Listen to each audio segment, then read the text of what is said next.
Hi, happy weekend. I hope you're well. So, there is a place that I have always found to be fascinating, filled with mysterious secrets, architecture, and history. And after reading this biography, it really is.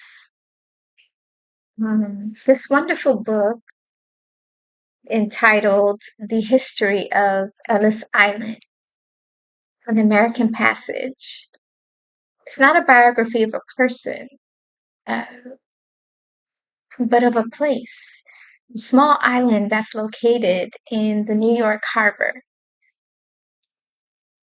It's tiny in size, but it's imprinted in the minds of so many. You discover why millions of immigrants made their passage through Ellis Island and how that passage shaped this nation and the overall immigration system. The purpose of the island was to document those that entered the country and also to protect the public health of the United States. Interestingly, there was no epidemic that came from Ellis Island because the island played such a big role in screening immigrants. Each day, inspectors, doctors, government officials examined those who were morally, emotionally,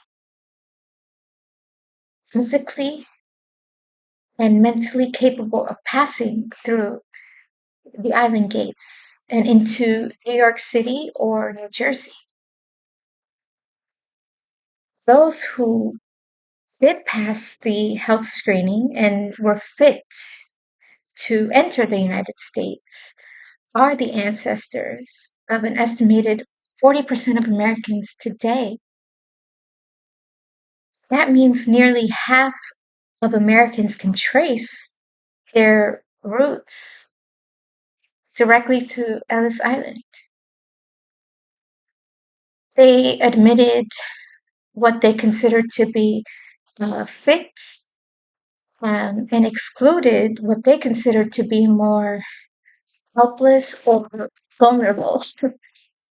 Um, and about 80% of arrivals would pass through the island gates within a matter of hours.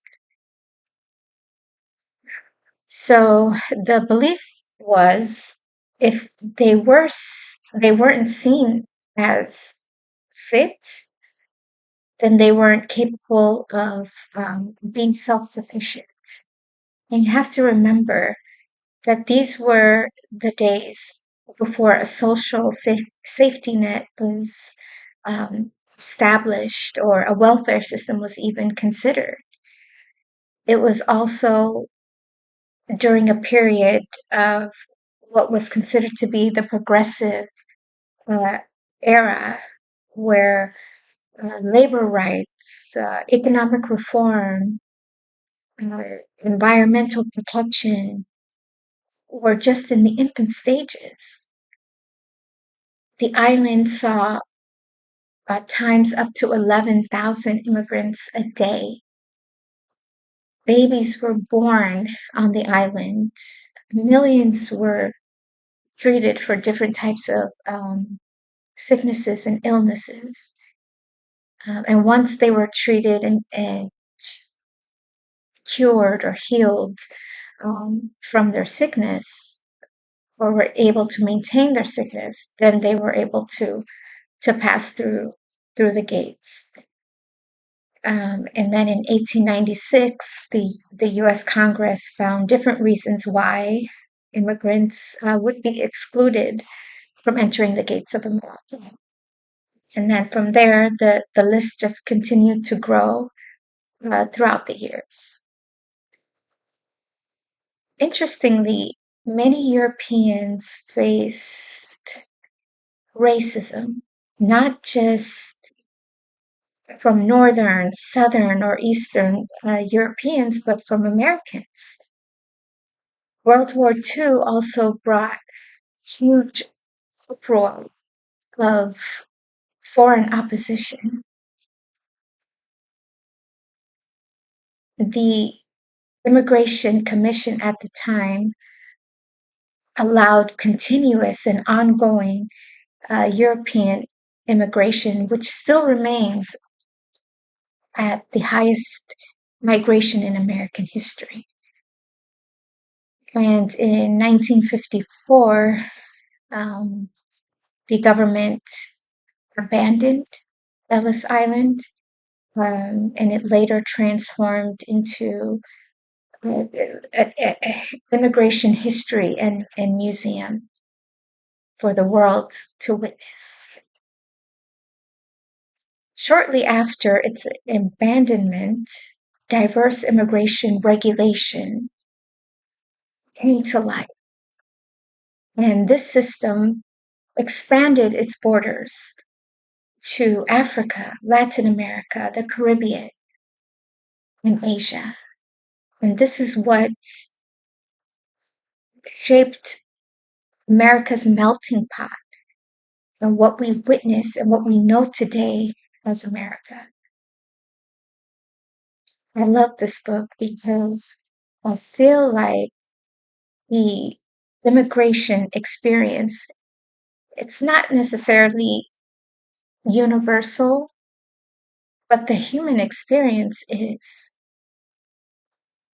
And the more I read the pages of this book, the more I began to realize why the city became a sanctuary city.